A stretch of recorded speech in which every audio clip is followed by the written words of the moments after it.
also have veteran journalists, two of them actually, George Oji and of course Nosiko Boyi. Once again, welcome, gentlemen. Thank you. Yes, it seems like we're having an exams. Yes, we had this argument, just during the break. Who is a candidate and who is an aspirant? Is there a difference? Yes, there is a difference. Let's hear it. Yeah. Just as I pointed out. No, they didn't hear, so point it out. Okay. The Electoral Act, Section 91, subsection 9, states that an individual or other entity shall not donate more than 1 million naira to any candidate. You become a candidate when your party must have conducted the convention or the primaries, and you emerge as the candidate, the flag bearer of that particular party, either for the presidency, either for the president, either for the governor, either for the Senate, National Assembly. Now, you are not a candidate because you have somebody, or we have other aspirants that are jostling for the particular position, and you are jostling for that flag of that particular party. So all of them, as at now, they are all aspirants, just as we have it in PDP. We have more than about 13 of them now. They are all aspirants. The PDP does not have any candidate yet. That is, no political party has a candidate until after the primaries. It's after the primaries. It's after when the primary is conducted, a candidate will emerge.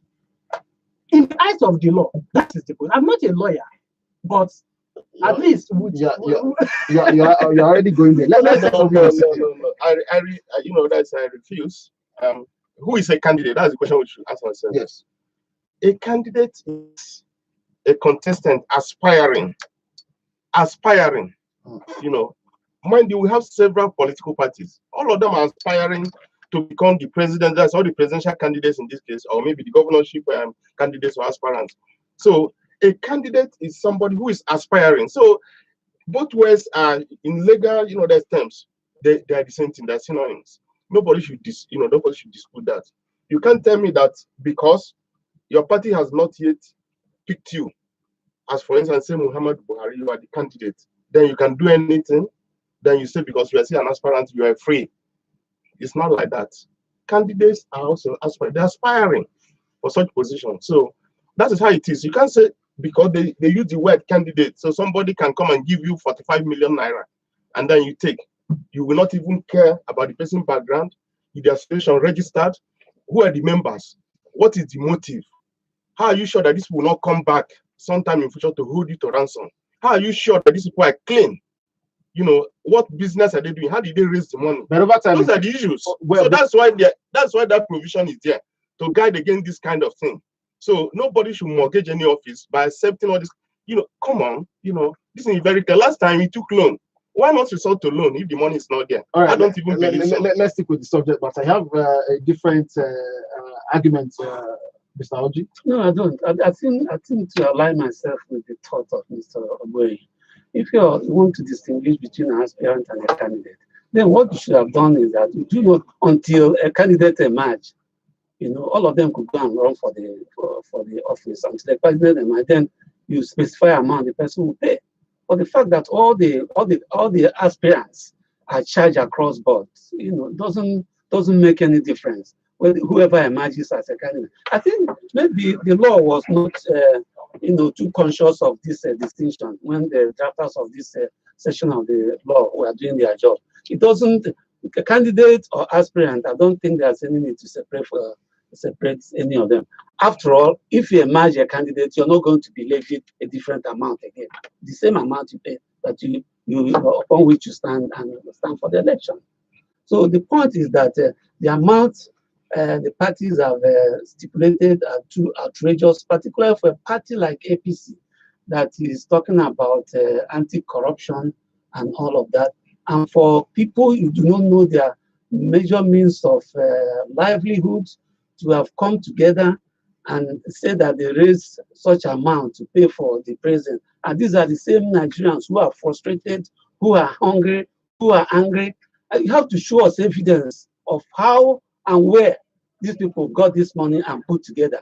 And luckily, these days, you have a BVM. You should go and how did they contribute the money? Is it physical cash? How did they transmit it? Is it individually or what? So there are various questions to ask. And by the way, there are insinuations that it was one individual that brought this money, okay, who could not come openly to make this donation. We know one of the governors who had come out initially to say he was going to write off the cost of this nomination form. So there are so many unanswered questions around this contribution. So the president owes it a duty to this country, especially because of his anti-corruption position and stand. All right, so they reject this amount, and Jide, if he cannot afford it, he has said he can't afford it. His salary cannot afford it. I imagine that based on that submission by the president, the party should be able to review that amount. That was if they want him to be their candidate for this election. But a similar group also bought a form for the former vice president also. That is the former vice president, Atiku Abubakar. They took the form also to his campaign organization, where they presented the form to him. And he really appreciated them, he thanked them, and even wept that if these people can actually come together with their little money to buy form for him, he wept for the state of the nation. So what are we talking about? What is the name of the association? It's still a supporter group. No, because I've mentioned the name of this one, Nigerian Consolidation Ambassadors Network. Atiku support groups. No. All right. Let's not dwell on this. Let's not dwell on this. Let's go back to the subject matter. Just before the break, I was asking, with regards to consensus. I'll take Katsina for example. Yesterday, the APC in Katsina came out to say that there doesn't, they've agreed that Bello Masari, the former Speaker of the House of Representatives, they're endorsing him to be the sole candidate for governorship position in the next elections. And of course, they also endorse, President Muhammadu Buhari. Now, don't you think these consensus candidates sort of has a way of depriving others from inclusive participation within the political party? No, I think the constitution of APC makes provision for consensus candidates. What the constitution reports say that you don't just say that this is a consensus candidate. It has to be endorsed formally, okay, at the Congress, where people have to say yes, this is our consensus. So if anybody who has any other person who is challenging that consensus will have an opportunity to challenge it. The party constitution of APC makes provision for that. That is part of the system. It's not new. Parties do adopt. Another name for that is automatic ticket. Yes. So if it's a collective decision, there's nothing wrong about it. Parties go for that, but it has its own disadvantages because sometimes it shuts out other people, other credible contenders. That is why it is always advisable that the frontier should be left open so that more people can come in. But don't you think that's the major reason why people cross carpet? Yes, of course. Some people saw the sign coming. Take for instance, like the case of presidency in APC, they saw the sign coming that there was a move to give the incumbent automatic ticket to make him the consensus candidate. So that's why so many people, about half of the contenders now under PDP for the presidency migrated from APC to PDP because they saw that that place is already closed for them. There was no opening for them, so they went to where they will be able to aspire. Is it also possible that so many of them do not know the what do you call it now? The constitution of certain political parties when they join? No, it has to do with the body language of the leadership of the parties and so on. Yeah, when you see the body language, sometimes the rules may be there, and then people will find a way to circumvent. So that's why we're talking about this issue. They are aware of it. They're even aware that the APC constitution makes provision for this. But when it comes to maybe the issue of the president, okay, and the leadership of the party have endorsed him, okay, you can imagine how another member of that party will come and say, hey, despite all these national endorsements, that is going to challenge the president, okay. That is why. But I saw someone on TV yesterday. He says he's a member of the APC. I've forgotten his name now. His name suggests that he's from the northern part of Nigeria. I can't really deal, but it was one of the TV stations. He insisted that he doesn't. He's still trying to rally around to get funds. That he is actually of the APC and he wants to get. He wants to collect the fund. He wants to also be a presidential aspirant on the platform of the All Progressives Congress. You know how these things are done. Don't be surprised that it is even the party that will make arrangements and get the fund. That's an allegation. Just give an impression that there was a contest. Yes. Okay? When they know that in the real, even the person who is going to challenge it. They make that kind of arrangements when the party already provides for, a consensus candidate like automatic just a show before the public that there's a kind of contest that took place. It happened we've had it in the past, during Abacha, for instance. There was this man, MD Yusuf, he was, when Abacha was the only candidate we had in this country, the man was all over the place, challenging the man openly, and that he was going to, we didn't know that he was being funded underground by the same Abacha. So to give a semblance of the fact that there was going to be a contest, these things happen. Politicians have many ways they deceive the gullible voters and citizens. That's why some of these people are still at the loggerheads with their governors in the states, particularly concerning the direct and indirect primaries. And those that are opposing indirect primaries, they are saying that it's going to be suicidal because it's going to rely on the whims and caprices of the let's not put the cart before the horse, because I was actually going there, direct or indirect primaries, because part of our jobs here is also to enlighten and to educate people listening to us. You just think that people understand what direct primaries are or indirect primaries. Let's start with what are these concepts? What is a direct primary and what's an indirect primary? Direct primary is a situation whereby you open the gates. It's an open process whereby you allow all the card-carrying members to participate in the selection of the person that is going to fly the flag of a particular party. Like option A4. Yes. So every registered member this process is like an election before an election. Yes. This process allows for open participation, and deepen democracy. Sorry. Let's say for a state now, for instance, are you saying that a direct primary is where you have? How does it work in a state, for example, when you want to produce whoever becomes the governorship candidate? Is it that all card-carrying members in that state, they file up in the stadium? The aspirants will all file out. Then all card-carrying members of the gathered in one place.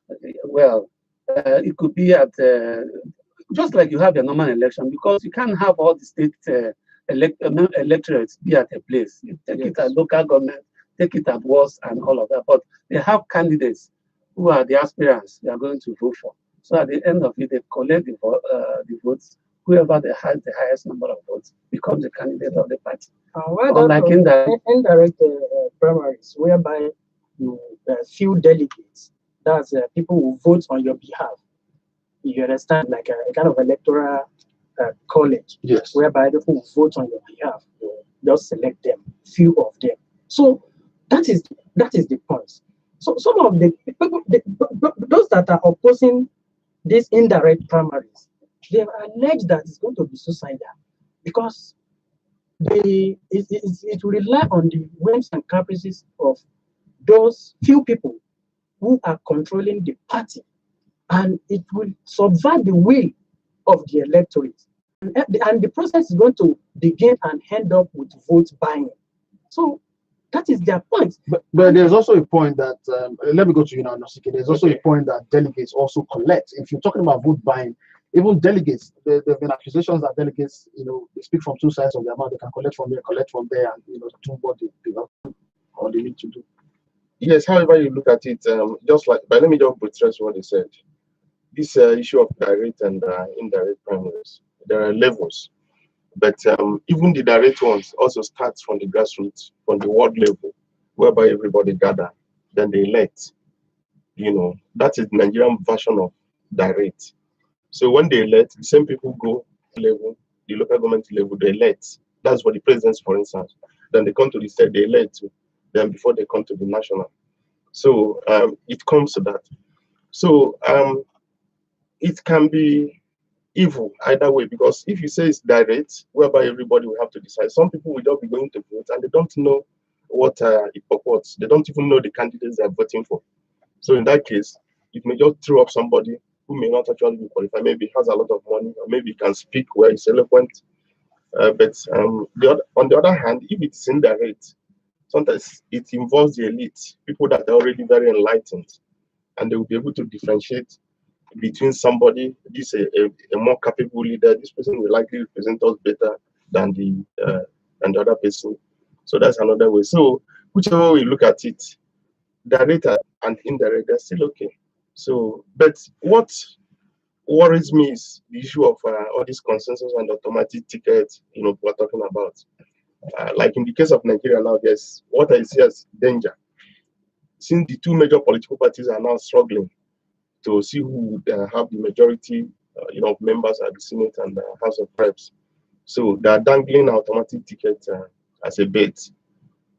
No matter what the lawmaker has been doing, whether he has been sleeping in the National Assembly, it's just to promise him an automatic ticket. Because if you don't give automatic ticket, he would certainly defer to the other party and maybe help them to impeach the Senate president, or help the Senate president to stay, in the office. So it has been reduced to that. So that's the danger in that aspect. All right, looking at time is fast spent. Just before I open up the phone lines for one or two callers, who funds the aspirant now? Is it the party or the aspirant himself, or both ways? George? It's a combination of both. Even in advanced democracy, if you look at the US, for instance, during Obama's time, it was the contributions of Americans that were gathered together and used to fund this election. In the case of Trump, he remains the only American president in history who single-handedly funded this election. The same thing happens here. In fact, what happens there in most cases is that individuals are the ones that fund the election.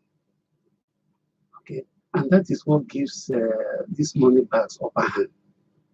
By right, it should be such that a candidate can be identified from a community. They know this is their best candidate. But maybe he's an academia. It's academia. He doesn't have the money, but he has intellectual capacity. The community could come together and say, when it comes to this issue of funds, for instance, they contribute money and support him to make sure that money is not an issue. The important thing is to get somebody who will give them proper representation. But here, in most cases, the election here is like a business. Money bags go and invest there with the hope that when they get elected in office, they go there and they recover. All right, just in case you want to join us, we have just 3 minutes to take a few calls, 30 seconds each. The call lines are 094600951. That is 094600951 or 0809-597-4869. Tell us your name, tell us your location. Go straight to the points. Okay. Hello. Good morning to everybody in the studio. My name is Adeomi Daniel. All right, go ahead. What I want to say is that I hope PFC is listening now. As this government is refused to obey the Electoral Act. So whoever would be the next year's chairman or chairperson next year, to start from here, what can you say happen to the present government? Nobody should raise eyebrow that there is a return. Thanks. All right, thank you very much. Kept the time. Hello. Hello, good morning. Good morning. Yeah, my name is Oscar Mole. All right. I'm calling from Apo. I'm so much worried with what is going on in Nigerian democracy. Honestly, it has been monetized now. They have made it democracy for the rich men. I mean, how would you allow very high cost of nomination forms for offices to be very, very high? And if you're not rich, definitely with your good ideas, you can represent anybody. Thank you very much. Hello, if you're not rich, you can't represent anyone. Good morning. Hello. Good morning to you. Good morning. My name is Anders Udade. My question to your guest is that who should we vote in Osun State governorship election? Nobody can tell anybody who to vote in. Vote your conscience. Yes. That's the way it should be. Vote your conscience. By the way, none of us Depends on is Osun people. They should decide. And by the way, Osun was where the APC started experimenting this direct election. Yes. And what happened in Osun was unfortunate. The party could not produce a list of its members. What they did was to use the INEC list and then do the election, which was not the proper. The INEC list is a list of registered voters. The party ought to have a list of its members, and that is what they're supposed to use in the direct election. And that is why the election, some people are threatening that they're going to challenge it in court. But to respond to the caller, none of us is from Osun. And by the way, I mean, we're not supposed to campaign for any particular candidate. Yes. Okay. All right, thank you so much, gentlemen. That's the much you can take on the show today. We've had Jide Oyekule of the Independent Newspapers. Thank you so much for coming today. And two very elder statesmen, George Orji and of course Nosike Ogboye. Thank you so much, gentlemen, for coming on the show. I will be back here next week, Friday, bright and early, for another package. My name is Fidel Hussein Ali, and that's the bottom line for today.